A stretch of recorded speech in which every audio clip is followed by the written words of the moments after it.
Tom Cruise is, of course, famous for one thing around the holidays. You guys know what it is? Don't read the prompter. Being very strong.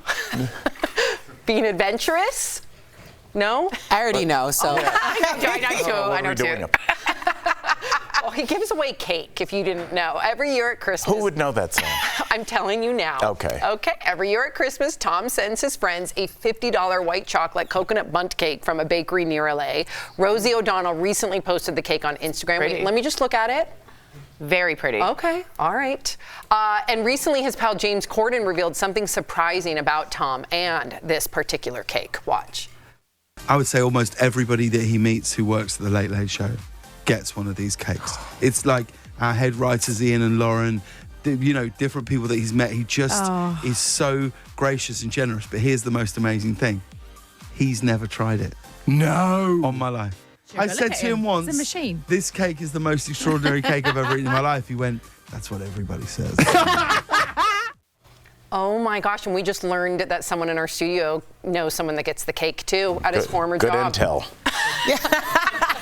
That's why people watch. DBL is plugged in. I know a guy who said his daughter was an intern when they got a cake.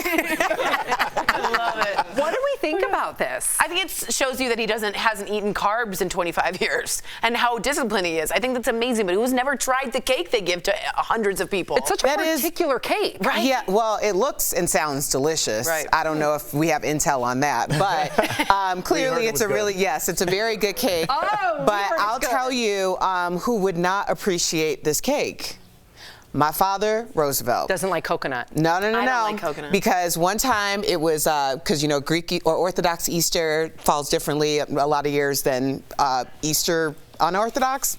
So my girlfriend brought over baklava. Oh, yeah. And my dad was like, oh, is this really good? And she goes, I don't know. I've never eaten it, or I don't like it, or something like that. And my dad goes, you gonna bring something to my house and feed it to my family and you don't even know what it tastes like?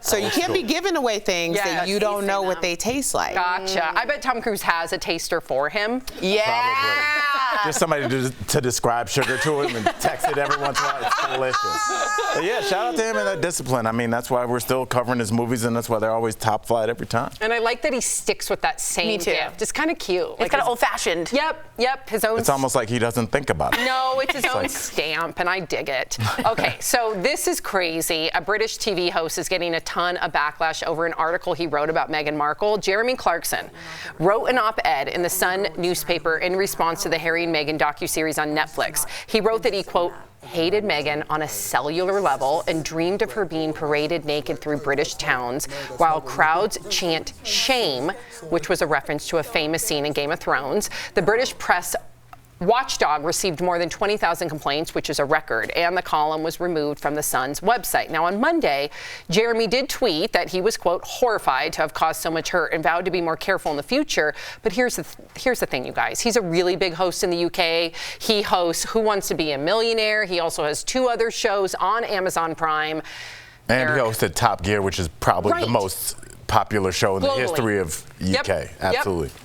Erica and Tori, you guys are more invested in this docuseries than anyone I know. You guys have a podcast about it on Come Back with Erica Cobb. What the heck was he thinking by saying that? And how does he still have his job? Or am I jobs? Jobs. Yeah. Well, I mean, it shows the power that certain people have, and also the consumerism of degrading women, and also the violence against women.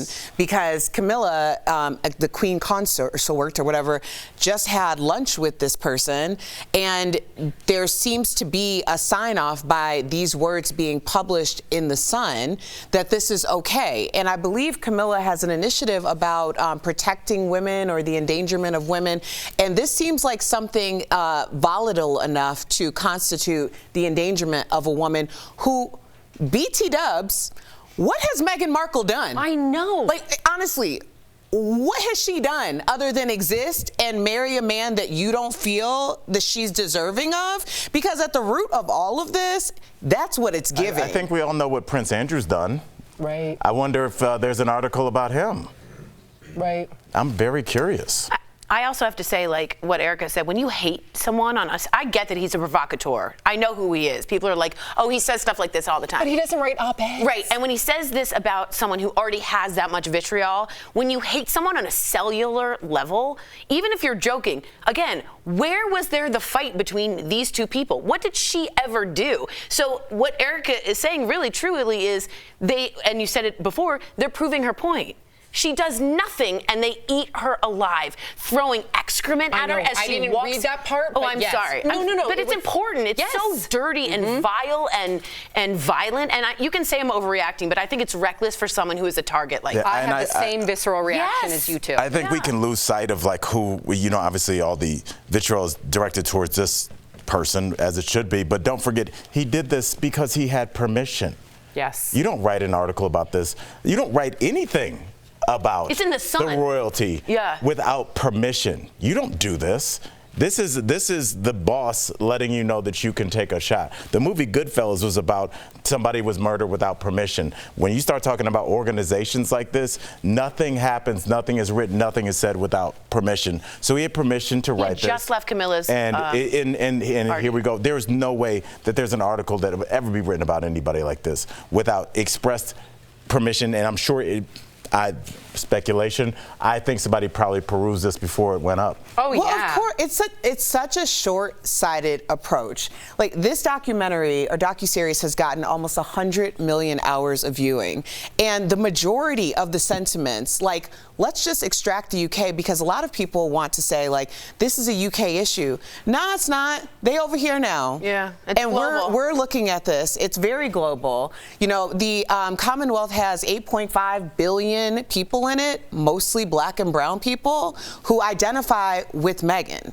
So when you are saying these things about her, just understand that this Commonwealth that you are trying so hard to retain, because that is going to be the bottom line of not only your infrastructure, but also just plain economics. Just money, alone. And that these tiny voices that are making the rest of the UK look as though they are misogynistic and against black women and have volatile acts against women, everybody's looking over there like, what is wrong? What is wrong with you? That's why when they go on those ambassadorships, remember we were covering that, they were super awkward because the people that were receiving them in these countries in which are under their foot, they were all like, what are you doing here? They're always tense and awkward because they don't want them there. Right. They stole all their stuff. They took all their wealth over the last couple of years, 100 years. And this is all coming to an head. But I do want to say that out of the journalists, 0.02% are black, out of every journalist in the UK.